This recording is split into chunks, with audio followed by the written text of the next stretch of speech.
All right, guys, welcome back for another one. This one is kind of cool in a way because one of my very first amp dyno videos was a Belva, and it was the very first amp that I bought brand new just to put on the channel, just to do an amp dyno. I remember being very nervous about that and thought that, you know, financially that might be really dumb to buy a brand new amplifier just to make a video on.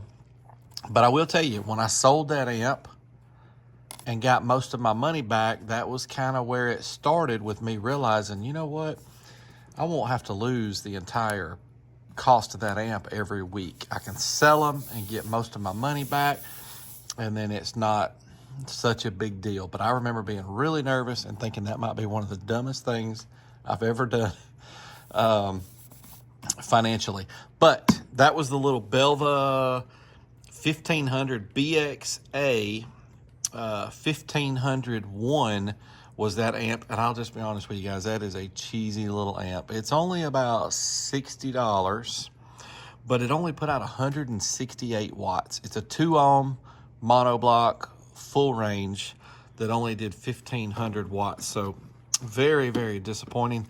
This is part of the same line. Sorry about that, guys, because this is still part of the BX line. The D means Class D. That other one that I did was an A because it was a Class AB. And then, of course, 4K because it is a 4K. I think this is Belva's cheapest line. Anyhow, let's get on with the video.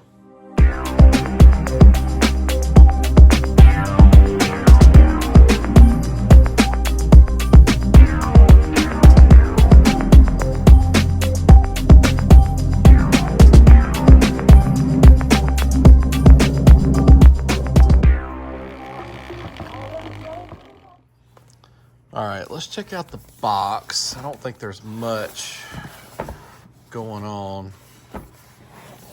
the box, as you can see. What do we have on the back? Uh-oh, we've got some ratings. I haven't looked at this yet, guys. Honestly, I'm looking at this with y'all for the first time. So we have a max rating of 4,000 at 1 ohm. So that's cool. It is a 1 ohm amp, at least. 2,000 at 2. 1,000 at 4. Hey, 3 50 amp fuses. I don't know. We might end up getting some decent power out of this. We'll see. We're going to see 1,500. I don't know. Okay. Let's get it out of the box. What do we have here? Okay, so here's, this BXA 1500 is the one that I bought first. I see they have a 500 2-channel, 64. That's going to be a 4-channel, but I'm not sure about the 64. And then they have this amp, the 4K, and then they also have a 3K. I'll check the manual out for you guys, let you know if there's anything important in there that you might want to see. Guys, y'all can see here, I have not, we got stuff falling out. There's a cable and some fuses and screws. There's there's three extra fuses right there. All right, what do we have? Yeah, so in there was just 3 50 amp fuses and some screws. There's the cable, telephone, style, bass knob. I don't think that little 1500 had a bass knob. I can't remember. Boy, it is lightweight. It's plastic. It's like super lightweight. Smooth. No light. Actually, wait, it does. It has a tiny little power light right there. Yeah, it's smooth. Okay. All right. Let's get those out of the way. Let's get on with the good stuff here. All right.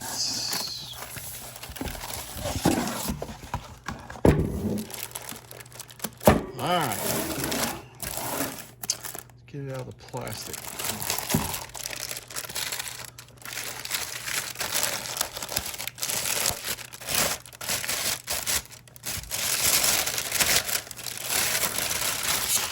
All right, finally, we're down to the good stuff. Okay, looking at the bottom while we're here. All right, yeah, this looks like the other one. Nothing too fancy. It's okay. It's okay. What do we have here? All right, so we have a power and protect, 2 lights, right? 1 power, 1 protect. You got input, RCAs, gain bass boost from 0 to 18 dB, phase, low pass from 50 to 250. All right, let's see on the other end. All right, so yeah, we do have the screw down terminals that we all like so much. I remember that 1500 had just the fork terminals, but those are 4 gauge is what they look like. Sometimes these will surprise me. They'll turn out to actually be a 2 or a 6, but that looks like regular 4 gauge to me. This over here looks like 8 or 10 gauge, but you do get just 1 positive, 1 negative for the outputs. But yeah, there's those 3 50 amp fuses. So I will say this, if this amp will put out, I don't know, 1,000 or more, that's decent power. Now, it's going to be nowhere near a 4K. I'll just tell you right now. I think you guys already know this as well, but the truth is it's pretty cheap. We'll talk about price in a minute. So if it ended up doing, I don't know, 900 watts or more, it's probably a decent deal, because you can do quite a bit with, that kind of power. Honestly, it's not like dealing with 800, 1,000, 1,200 is a whole lot better than dealing with 100 or 200 watts, honestly. Anyhow, let's get this thing wired up. All right, guys, here we go. So the manual shows those same ratings that you guys saw on the back of the box. 1,000 watts at 4 ohms, 2,000 watts at 2, 4,000 watts at 1. I sure am hoping that this amp does better than the 1500. That 1500 watt did 168, so it did just a little over 10% of its ratings. If this one only did a little over 10% of its ratings, we'd be somewhere in the neighborhood of 500 watts. But let's get on with it. This is a subwoofer amp. It's not going to play the highs. I may show that on the RTA. I forgot to do that last week. I believe it was last week. I may do that at the end of this test to show y'all how cool that is. That is a for sure way to see what frequencies your amp is putting out. If the manual's wrong or the knobs are wrong, for your low pass and high pass and stuff like that, the RTA will definitely show you. You have to play pink noise. Very important to play pink noise while doing that test. All right, so 1,000 watts. This is 4 ohms, 40 hertz. What's it gonna do?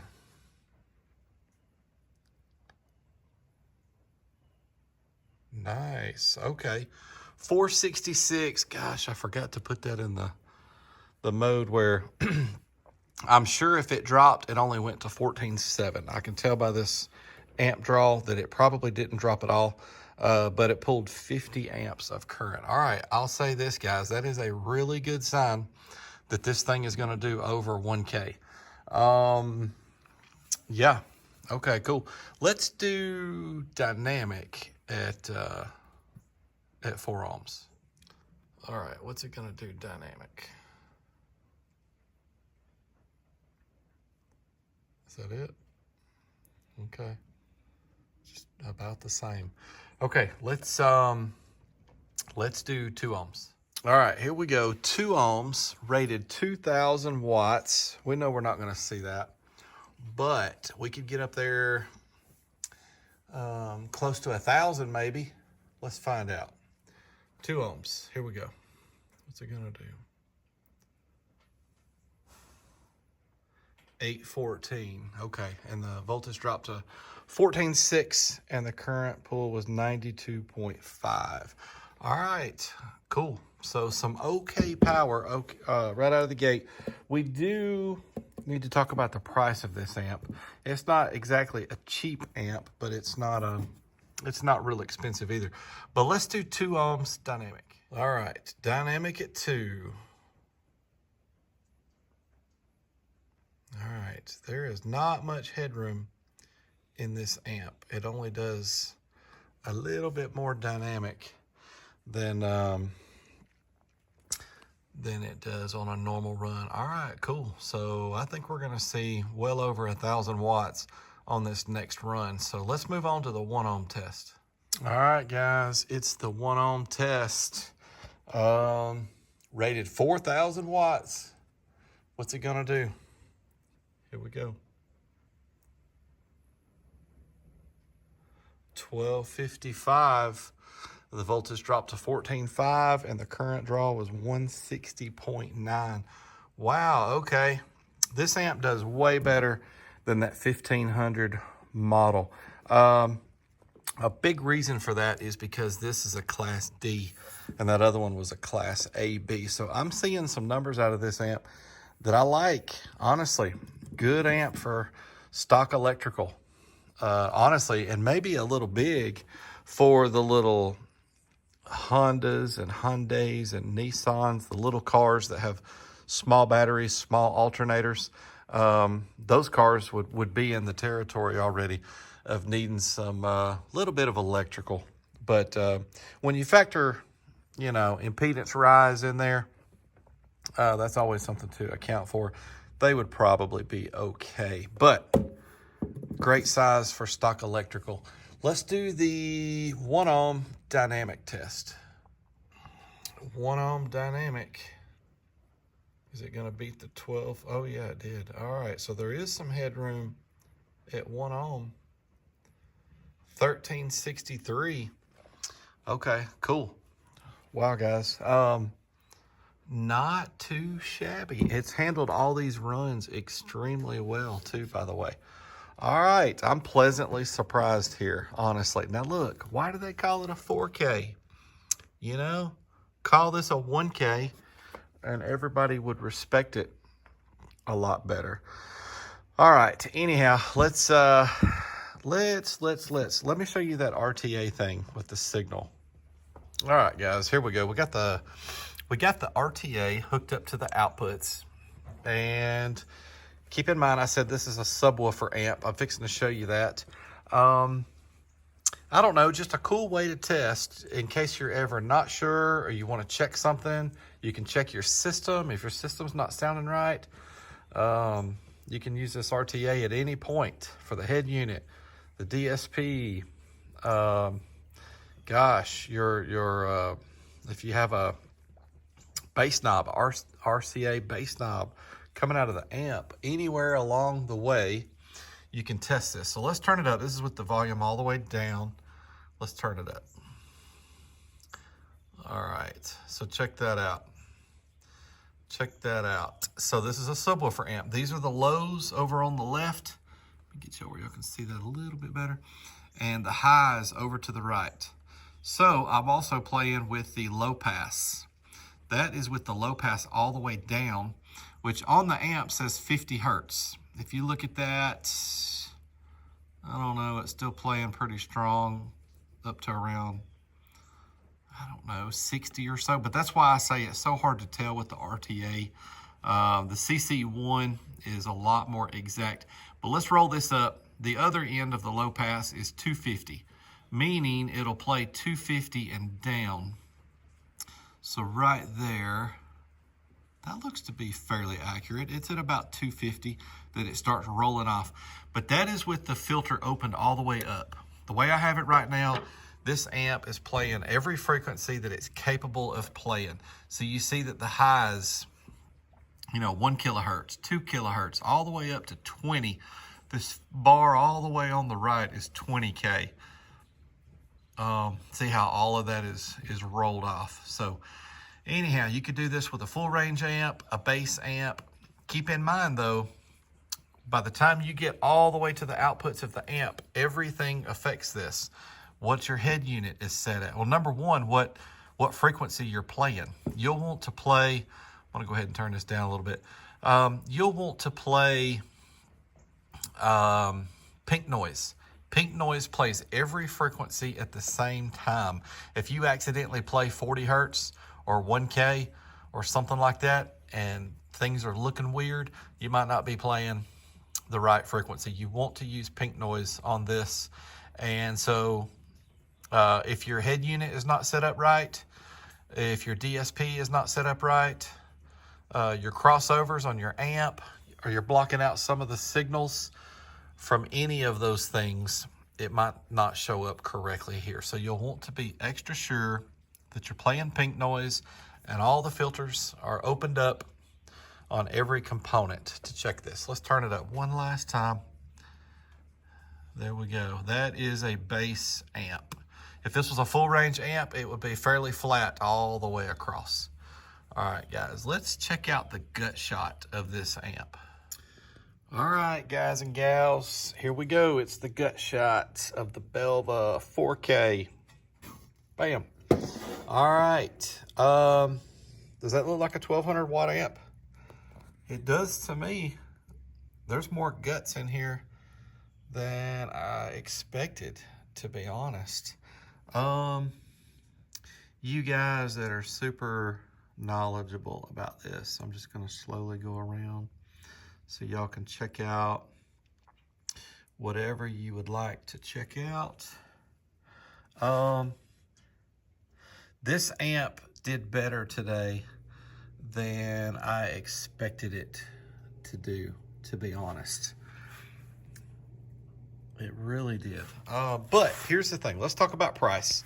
So this amp, I bought it off of Amazon for $129.99. Free prime shipping, but they get you for tax. So $140.39 is how much this costs. So it's still in a range price-wise that I would say budget amp for sure. Pretty good deal for the, I mean, it's a 1200 watt amp. It did 1255 uncertified at 1 ohm, 1363 dynamic at 1 ohm. I think that's a pretty good deal, but it does get you up there in the price range where there are some other options that would also be pretty good power for your money. But I've got to give this thing a pass. I'm really surprised. When I tested that first Belva and it failed miserably, I just thought, oh, okay, all Belvas probably suck. That's not the case. But I don't know. Let me know your thoughts. I'm interested to know your thoughts on what you think about this amp and what you think about the value of this amp. All right, let me put the plate back on and let's fill out the card and talk about a couple more things. Sit tight for me for just a minute. All right, guys, I kind of like it. Tell me what you think. If you're thinking about buying this amp, it doesn't really matter so much what I think about it. That's just an opinion, but I'd like to know what you think. All right, she did 1255 at 40 hertz, 1 ohm, uncertified. Yeah, things are going well on the channel, guys. Things are going decent for Welsh Audio. I appreciate all the support. I really do. Stay tuned. We got some really cool stuff on the horizon for Stereo Mojo and Welsh Audio. So stay tuned. You don't want to miss any of that. Thank you for the support. Please consider subscribing if you haven't already. Thanks for all the comments, and we will see you next time.